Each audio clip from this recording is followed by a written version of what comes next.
Jehoiachin before the Babylonian king Nebuchadnezzar II. Okay, and this can be King Nebuchadnezzar, but he looked a little bit more brown. Okay, from the statue a little bit, looking all proud and having this kind of clothes. Okay, but again, okay.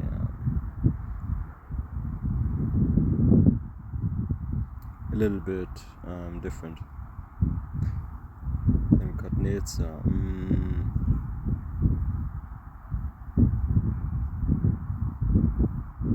No, guess what? Forget it. It can be. He can actually look like that, right? Nebuchadnezzar. I was thinking of somebody else, right? The evidence relates to King Jehoiachin or Jeconiah, the penultimate leader of Judah before its destruction at the hands of Babylonian Empire in the 6th century BC. According to the Old Testament's Book of Kings, Jehoiachin was taken into captivity by the Babylonian king Nebuchadnezzar II, who the Bible credits with the destruction of Jerusalem's Solomon Temple in 586 BC. Evidence of this account was found at the archaeological site of Babylon in what is modern-day Iraq. Professor Myers said archaeological evidence has been uncovered from near the famous Ishtar Gate in the ancient city of Babylon that collaborates with the biblical account of King Jehoiachin, okay, the last king of Judah to rule from the throne of Jerusalem. Okay, and here you have another picture, the 5 most groundbreaking archaeological discoveries. Okay, Tutan, and so on. Tutankhamun, how they say it in English. And what you see there, the second from the right side. Okay, it's just stupid. Archaeology news, some of the greatest discoveries mapped out. Archaeology news, the Jehoiachin tablet mentions the Judahite king in Babylon. Okay, so you have actually many stones also, if you think about it. A stone is some material what is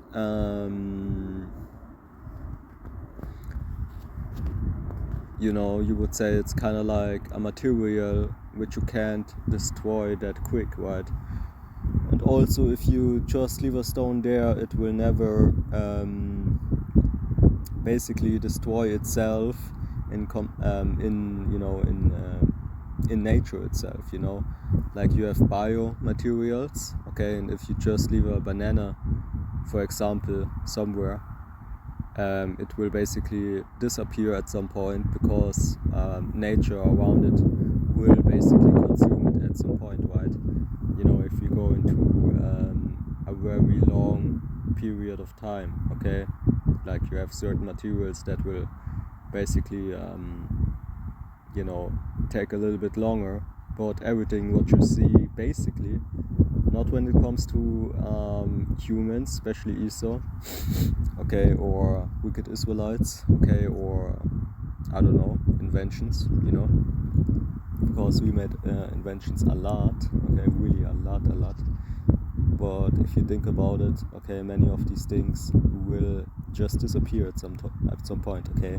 But also you have like insects, okay, you have like just random animals that are just created for basically some stuff which happened that they will not get an toxic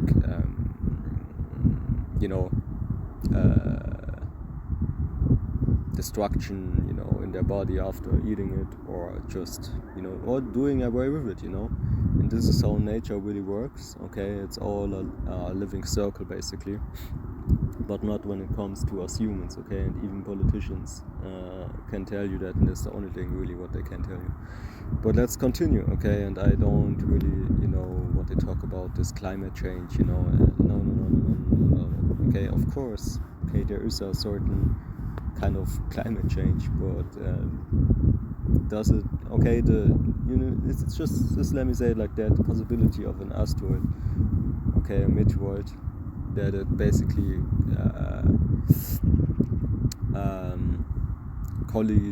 can you say like kollidieren, or you say like, in Germany, a meteoroid will happen to destroy the Earth or some point of it.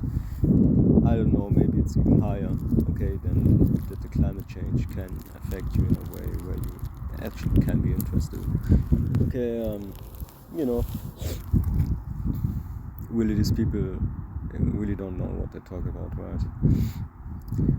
Despite being carried off into captivity as a prisoner of war, Jehoiakim, okay, was spoken kindly to by the Babylonian king evil Merodach. Okay, and also the chance that you have something happening with the climate change is actually, okay, really not there. What should happen? Please tell me. Of course, the sun will get more hot, this and that, okay, we can witness that actually, okay, but that is basically all. You have like summer that is basically more hot than the last one, this and that, right?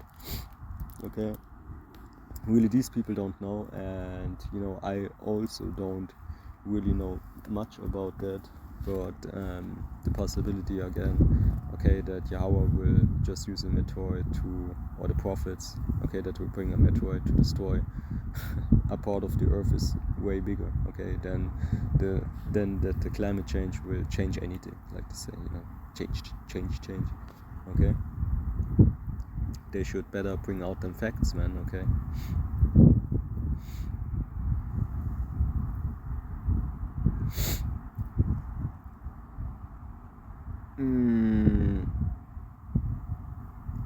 Two by the Babylonian king evil Merodach, the grandson of Nebuchadnezzar, who, according to the Bible, gave him a higher place than all the other exiled kings carried off to Babylon.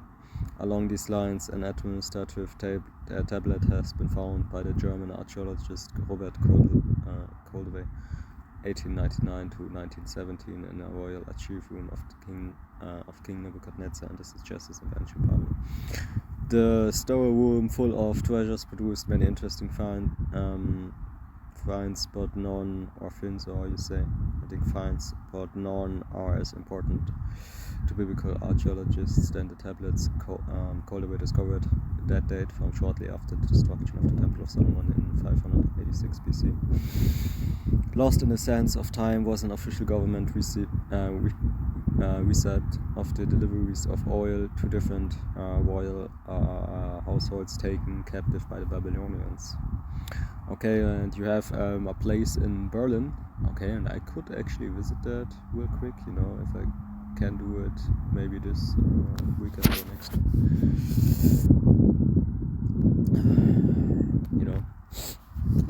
The next or the basically next week, because today it's Sunday the 19th, okay, of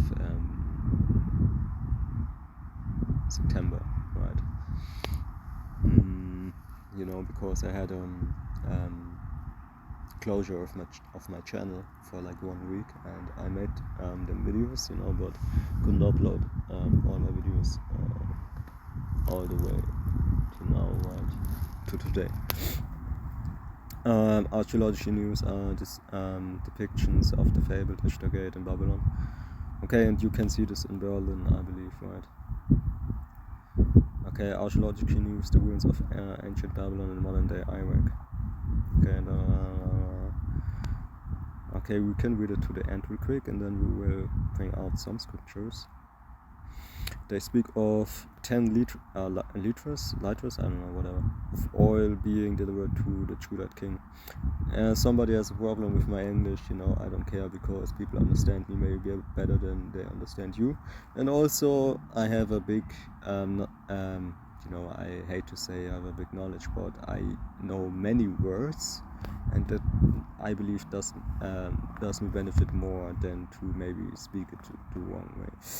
But you can say what you want, I really don't care, you know, because I can speak perfect ancient Hebrew in the kingdom, and I will be in the kingdom hopefully, and that is all what I want and really all what I need.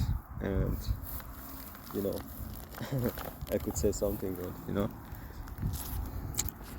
Don't look it. Okay, do something different if you have something to do, I guess. I hope so you have.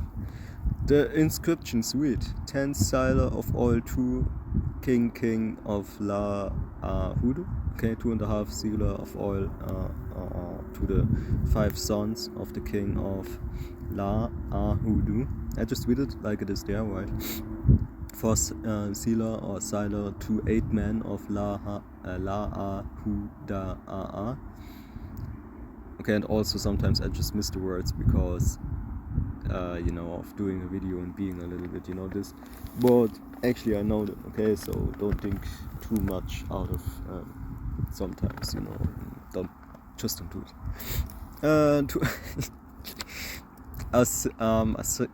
You know, Assyria in this context is understood to be a measure roughly equal to 1 liter, and list appears to corroborate the Bible's account of Jehoiakim receiving generous rations from his captors. Professor Mayer said the King Jehoiakim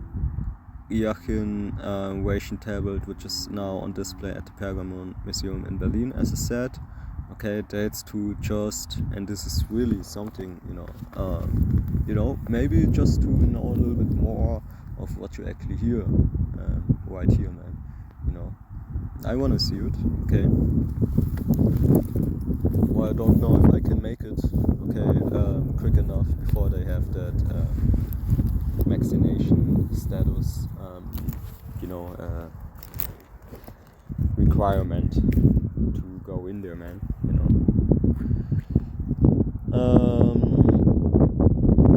Dates to just 5 years after he was taken captive, okay. This irrefutable extra-biblical evidence mentioning the exact name of the last descendant of King David to ever rule from the throne in Jerusalem is another notch in the belt for biblical archaeologists who seek to demonstrate the reliability and historical accuracy of the Bible. King Jehoiakim really did exist, and he is one of over 100 people mentioned in the Bible whose names have been found on a historical object by Esau.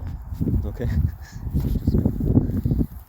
You know, but it tells you Esau is searching everything out, and you have even Esau thinking and proclaiming that he has the truth according to the Bible. You know, when he's not even an Israelite. But, you know, you have basically everything in this world, okay? And guess what? The correction and the always the better understanding and the understanding, which means the understanding comes also from Yahweh, okay, because the weakest of him is stronger than the strongest of men. That just means that he can put these same people, okay, what these people laughed about, these same Nikos and Timus and Indians and Israelite foreigners, over all people, and especially that 1/3 of that group of people which were hated the most in this life. You see, that's Yahweh for you, man. Okay, and we will get that real quick.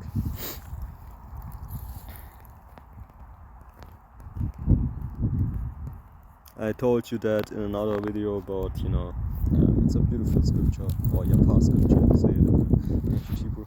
So it's of course really beautiful to bring it out, and that basically says everything to what we've read. Okay. So where is it though?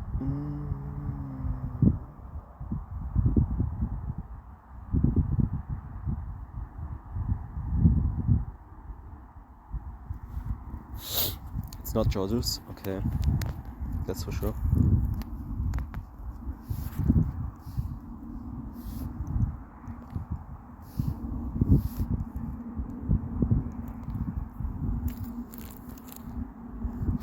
Come on, 1 Corinthians 1:25. Because the foolishness of God is wiser than man. Also the foolishness of all powers that Yahweh Ba'ashem Yahushai created, which includes him himself even, because it is not a power if you don't include Yahweh Ba'ashem Yahushai. Basically, if you include him, not. And also you can't talk about anything if you don't include Yahweh from the basics, basically, in it. You can't say there's a power outside it, independent, basically, from it. And the weakness of God is stronger than man. And with that, all praises to Yahweh Ba'ashem Yahushai Ba'ashem Kakadash Barakatam. And Kal Tau Dollar Yahweh Ba'ashem Yahushai Ba'ashem Kakadash Barakatam. Shalom, shalom, shalom.